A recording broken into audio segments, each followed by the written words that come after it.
Hello everyone, my name is Taylor. Welcome back to another writing related video. I'm here with my cup of green tea.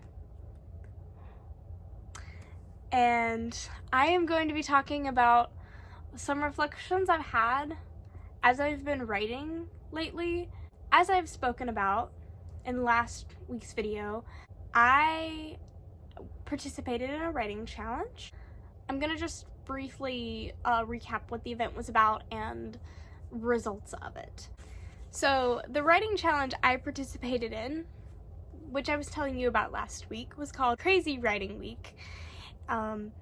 It was from Tuesday the 7th to Tuesday the 14th, and it was a lot of fun. The premise is that there are two teams. They were called the Spies and the Detectives, and they would compete to see who could get the most words, the most hours, or the most achievements. Achievements were given to anyone who, first off, completed 1,000 words. You didn't get more achievements for each 1,000 word mark, but the first 1,000 words. And then our second achievement was granted to us if we watched all the videos and commented on those videos for each day. There were 7 videos, and the math may not be mathing because that's 8 days I just mentioned. We didn't have anything on Sunday. So 1 week of writing where we were given a space to do writing sprints, and that was how they would track if our time and word count was valid. We would put all of our information into a Google forum for that sprint. We would link to our sprint, and then we would submit it in, and then they would check it and they would add it to a spreadsheet, and at the end of each day we would get graphs determining who was winning in each of those 3 areas: the time, the word count, and the achievements. My team did not win. We always had the most words, but the other team had more hours, but they won overall. And I mean, I wasn't being super competitive. Like, it would have been fun to win, but like, at the end of the day, it was just about getting writing done. We were given a spreadsheet of how well everyone did. I probably did about average to a little less than average, to be honest. There were a lot of people on the spreadsheet. We were given everyone's data. There were some really big word counts for 1 week. I was actually really astonished and slightly ashamed maybe of my 10,000. And what I realized was I could have dedicated more time. And that was like my initial thought when I was looking back at everything, was like, I didn't spend a lot of time writing. I have been in a sort of weird writer's block since November. As I've spoken about before, I did Wumptober in October instead of writing my book, which was as planned. I planned to get this book done, the first draft of it done, by the end of December. That did not happen. I did not do any writing of it during October, and then November came and I felt burnt out, and I hadn't worked on the story in a while, and so I just had no motivation. I think I may have done a little bit in November and a little bit in December. In December, my word count did go back up. I think I ended up hitting 30,000 words, which isn't bad, but for me, it's not particularly like, ooh, that's exciting. Like, I feel good when I hit like a 40 or above. So it was a little bit like disheartening to just see myself falling out of that writing habit. Anyway, I left that week going, I could have written more. 10,000 isn't bad. If you get 10,000 a week, you're gonna hit, on a 4-week month, you're gonna hit 40k words. That's nothing to be upset about, but it is just the reality of things. And weekends are busy for me, so I tended to write during the weekdays. My weekends, I've already made up in my mind, I'm not going to be writing my main story. If I want to write something, it'll be something light. If I really want to write my story, I will. Like, I'm not going to tell myself no if I want to do something. But the weekends are kind of like busy, and so I'm not pressuring myself to do what I would normally do on a weekday. That all being said, that was a really long-winded tangent. I do want to start prioritizing my writing. Also made me reevaluate some things, like the fact that I don't want my life to revolve around writing. I love writing. I want to publish a book. I don't want that to be my main source of income. I'm not sure what I want my main source of income to be, but having to realize that my goals as a result are not going to look the same as everybody else's. That said, I'm going to get into really the crux of this video. At the end of Crazy Writing Week, we were given what was called the Young Writer Action Plan. And this class was hosted by one of the instructors, and he challenged us to reflect on our past week, what we got done, and further where we wanted to go, where we were at, and then our next steps moving forward. And so it was divided into 4 days according to those different things I just listed. And so the first day, of course, I was recounting all that I did, as I have been telling you, just the achievements, the realization that community is important. Having people to back you up and keep you accountable is really cool. And I would like that in some facet. We're still kind of looking into that. Like, I may ask friends I know to write with me, or might look for a writing community. But I realized community is important. It's not overrated. Everybody talks about it. As soon as you get involved in an event, you're like, oh, wait a minute, I see why everybody's talking about doing writing sprints with people. Second, major thing I realized, sometimes you have to push through what you're writing to get to the good stuff. It's not gonna always be fun, and it's better to just push yourself to write and do a little bit more. I've been keeping in my mind this bare minimal. I was talking about with the habits video. I was doing 5 minutes a day at a minimum, and that was getting me to show up. And showing up is important. I'm not discounting that, because I do believe that showing up is sometimes all you can do, but also making time for it and pushing through whenever you don't feel like doing it is also important.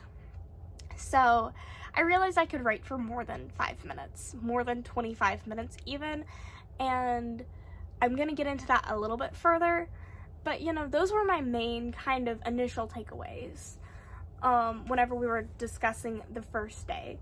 Then the second day, we started talking about kind of goals. And this is when I realized it's okay to be a hobby writer and to not have your long stretching game plan for yourself.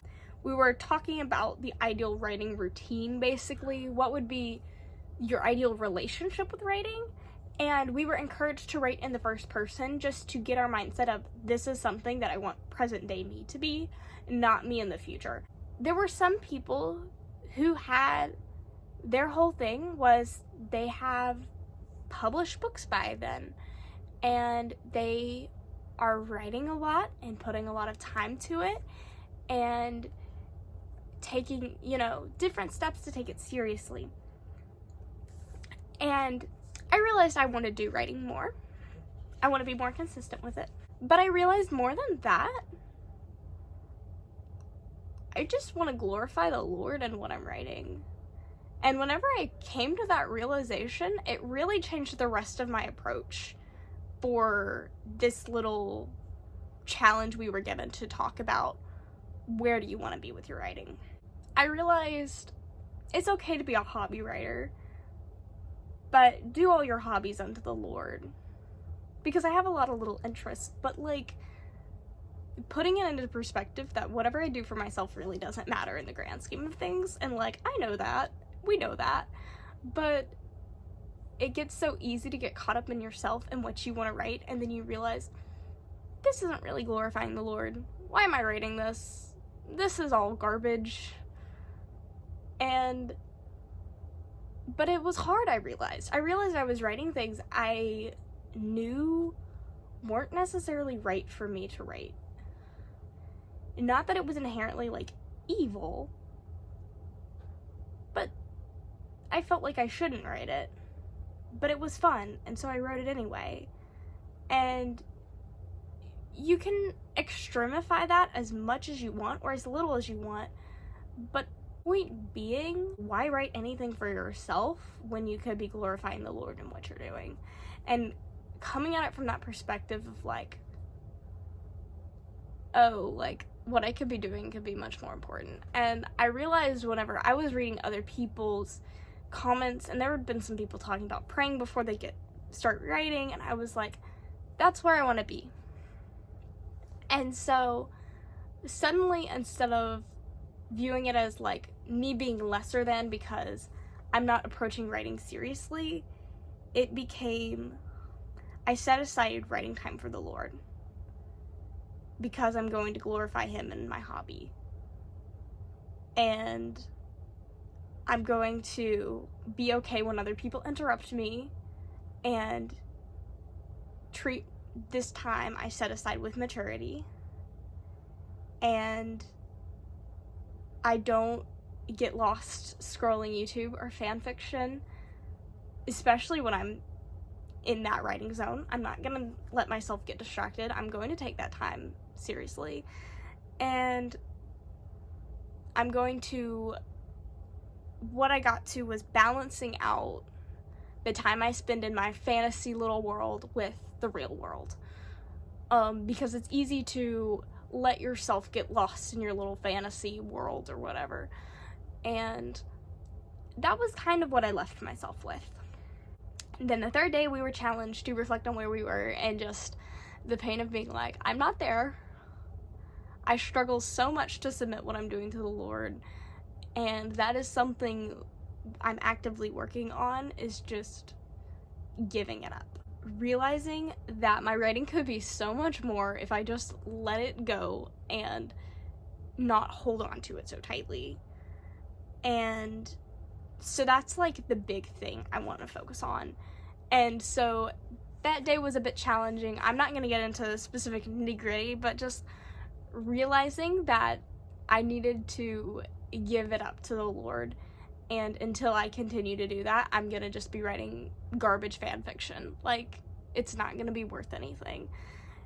And I'm not saying that all fan fiction is bad, but if you're wanting to write to the Lord and you don't feel like you can pray that the Lord bless your fan fiction writing, then maybe you're not writing to the Lord. That's just what I was feeling in my spirit, was just, this isn't something I feel right praying for success in, or even just so much as struggling to give that to the Lord to do with it as he would, because I felt like, one, it wasn't glorifying him to begin with, and two, I didn't really want to try to. And when I realized that, I realized, hey, we probably don't need to write much fan fiction. That's probably not good for you. And everyone's approach to that can be different. I'm not telling anybody I'm not telling you how you should approach writing as a Christian, but that was my realization as I was working through it, and it was just a really big heart check, and that was the main thing I got out of this. And so moving forward, it was our final day. We've talked about what we learned, where we want to be, where we're at, and now we're talking about the next step. And so everybody's building, this beautiful game plan. We're making routines, and I'm too building a routine because I want to dedicate writing time to the Lord, because it's my hobby, and I want to treat it, though, as everything I do is going to be for God. And so how am I making sure that what I'm doing isn't just uselessness? So the time I spend to improve art, and then the time I spend to improve my music, and the time I spend to write stories, how does that give God glory, Because if he's gifted me in that area, then I should be glorifying him in that. And so I've taken all those things and now started looking at, well, what's the next step?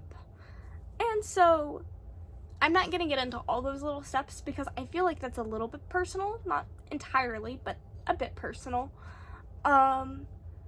But really the major next step I realized was just, girl, you gotta pray a lot more.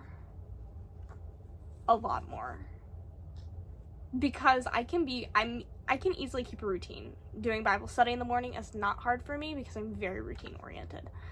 And I've learned to set that time aside to do that before I get ready with my day. So that's not something I necessarily have to work on, but I'm hoping that as I grow and as I learn to pray more and for a changed heart and giving up my hobbies, that my Bible study will become much deeper than what it is at the moment, because I can feel that I'm not focused all the time, unfortunately. I just realized that that's the number one thing I need to do. As I said before, community-based stuff, I do want to find a community somehow. That is something that may have to come a little bit later. I am doing my best to be patient about that, because I would love to just jump into whatever online writing community I can find, but sometimes that's not the most practical solution, and right now it's looking like it isn't. We shall see. I may update if anything comes of that, but those were kind of my two things, and then my third thing was the routines I'm talking about. I'm going to probably more than likely do a video on routines, because I've done a video on habits, so now it's time to talk about routines, right? So I'm just gonna briefly talk about my little routine I've been testing out. So my goal is, with this next step, is to build a time for writing. Again, dedicating it to the Lord. What time of day does that work best? Right now, I'm putting it in my mornings. I'm recording this video when I should be writing. Yes, I will probably do a little bit of writing before I start getting ready with my day. But I just wanted to make this video because I knew I wouldn't otherwise, and I had a little bit of motivation to talk and record and drink my tea. So building that routine. The goal is right now to test out 9:15 to 10:15, 10:30, whenever I stopped. I want to try to get in an hour a day. I did it yesterday and I felt really good about it. I did it Thursday and Friday as well. So yesterday was Monday, just so you're tracking with me. So I did it on the 17th, I think the 16th maybe, the 17th, and the 20th. Today's the 21st. I'm probably not gonna get an hour writing in because of this video. Whoops. But yesterday I spent an hour writing and got about 2,000 words in, which I felt really good about, and 3 scenes, which I figure might land a chapter, because right now my chapters have been very short. I'm gonna definitely change them as drafts move on, but that's where I'm at right now, is just building that routine of like an hour a day. It was a little longer than I wanted to. When yesterday I was like at 45 minutes and I'm like, I want to be done. I was just so done, and I was ready to like just put it aside, but then I'm like, you can do another scene. And then the scene I wrote, I really enjoyed. That being said, I have a lot of thoughts on those scenes I wrote, because I'm gonna probably have to scrap them for various reasons, but anyway, that's just kind of what I'm doing right now, is building that routine. So anyway, I participated in a writing challenge and got some things out of it, and ultimately realized that more than anything, I'm wanting to dedicate what I'm doing to the Lord, whether that's making YouTube videos and silly little drawings that I'm going to be doing on the main channel. I have thoughts. And if it's music, or if it's the writing and anything else of that nature, I've realized just approaching it with a different attitude and holding it more loosely. So that is where I'm at. I encourage you to reflect on the motivation behind why you write, especially if you are wanting to glorify the Lord in it. Just really approaching it of, how can I glorify the Lord better? And that's where I'm at right now. And it's a hard question to ask, and it hurts a little bit, but it's always good to reflect on it and figure out, are you really moving in the right direction you want to be? because it can be painful to let it go, but it is important to. But that is where I'm at. I'm gonna wrap up this video now instead of rambling on and on and on like I am so inclined to do. So thank you all for watching. I hope you enjoyed listening to me talk about my little writing event and all the things I got out of it. I will be talking more in depth on routines, and I want to do a writing wrap-up video for January, so I hope to see you whenever I am back doing another video. But thank you for watching, and goodbye.